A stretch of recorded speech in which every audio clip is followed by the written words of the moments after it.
Could more semaglutide mean more weight loss? A groundbreaking new study just released from University of Texas Southwestern shows that tripling the typical dose of semaglutide led to even greater weight loss without significantly increasing serious side effects.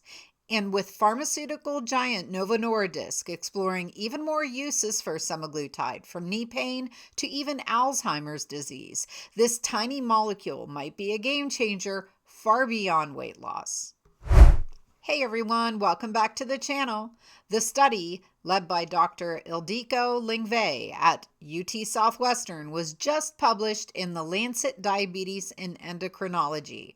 Researchers wanted to test what happens when patients take 7.2 milligrams of semaglutide weekly. That is 3 times the standard 2.4 milligram dose currently approved in the United States. Over the course of 72 weeks, more than 500 adults with obesity and type 2 diabetes participated in the trial.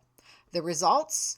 Those on the higher dose lost an average of 13.2% of their body weight, significantly more than the 10.4% seen with the standard dose, and far more than the placebo group, which lost just 3.9%.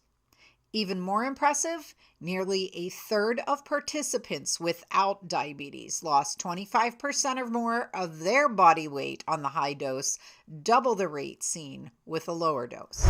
So is it safe to triple the dose? The study says yes, for the right patients. While side effects like nausea and GI discomfort were common, especially during dose escalation, they were usually mild and they subsided over time. The only side effect seen more often at the higher dose was something called dysesthesia, or altered touch sensation, affecting about 20% of high-dose patients versus 5% on the lower dose. Importantly, there was no increase in serious adverse effects, making the higher dose a potentially safe option under medical supervision for patients who aren't reaching their weight loss goals. Meanwhile, Novo Nordisk, the company behind semaglutide-based drugs like Wegovy and Ozempic, is trying to reignite sales growth after losing ground to Eli Lilly's Zepbound, which offers even greater weight loss. Novo is responding by doubling down on research and development. According to Reuters, they're now testing semaglutide and its newer cousins in conditions like knee osteoarthritis, sleep apnea, and even Alzheimer's disease. Novo's head of research and development labs, Martin Lang, said that obesity contributes to over 200 different comorbidities, making it fertile ground for more targeted therapies. Perhaps the most ambitious move?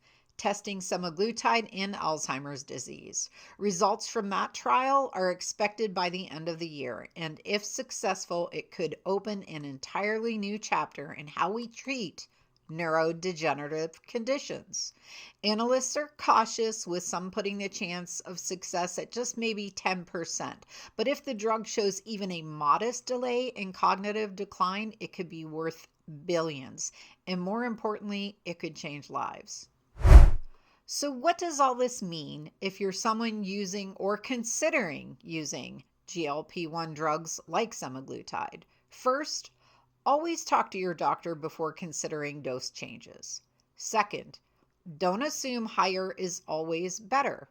What works for one person may not work for another. And third, keep an eye on the future.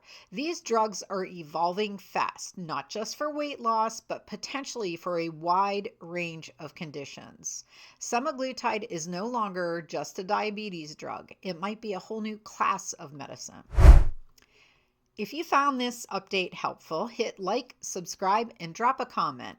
Would you consider taking a higher dose if it meant more weight loss, or do you think the risks are just too high? Stay tuned because I will be covering the results as they come in. Until then, take care of yourself and stay informed.